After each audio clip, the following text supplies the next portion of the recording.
laba midig le haluu dhalmay baan dhanu fayoobayn halay laba dhurwaa boobtay baan dhanu fayoobayn caanihii ku jira dhil haddaan la isla dhowraynin nin waliba anaa dhami yidhaah oo dhadhamin maysid dhaydoo qubataa dhiishoo jabtaa laga dhaxlaa taasi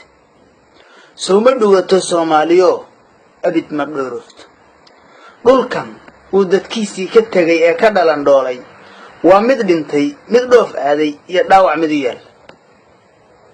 dhallaankii iyo haweenkii waddaday dhinacya yaallaan dhaymo iyo ma haystaan waxay dhunta mariyaan dhallaankii iyo haweenkii waddaday dhinacya yaallaane dhaymo iyo ma haystaan waxay dhunta mariyaan dhaxantiiyo cadceeddaa waha dhari yahuugeed raggii dhigay kullay aakhiray dhaxal sugayaane balaan dhowro eebban cadliga kala dhantaalayn dhabarweyne jiilaal ninkii reer u raray dhaanka ee dhexda awrku kaga sii lumaad dhab u ahaateen dhiigga yagaad xaraashteen mar hore waadna dhurateen hunguriga caqliga dhaafay iyo dhimiradiinnii dhuunmaris dartiisay kun wiil dhabab u seexdaan nin waliba mar buu naga dhistaa daara dhumuc weyn dhabarweyne jiilaal ninkii reer u raray dhaanka ee dhexda awrku kaga sii lumaad dhab u ahaateen dhaqmaad kale kuwii soo bartiya dhulal shisheeyaadka ayagaa dhab qiiraysan baan dhaadid filanayay boogadhaye raglaan moodayiyo dhiig wadaniyeed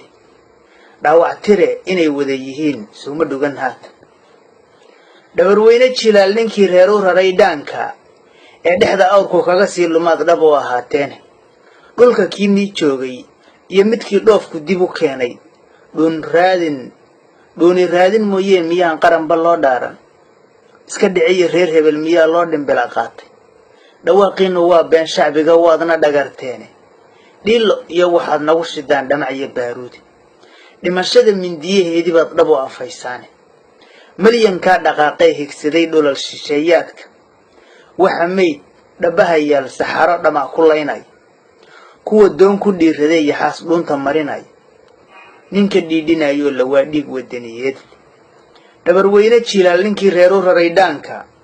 ee dhexda awrku kaga sii lumaad dhab u ahaateen inta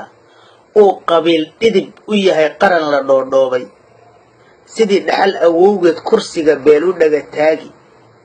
dadka kalena sidii dhoof marti a laga dhaqaaqayo ha dhur sugino soomaaliya dhiig uu socon waa bisle maxamed sheekh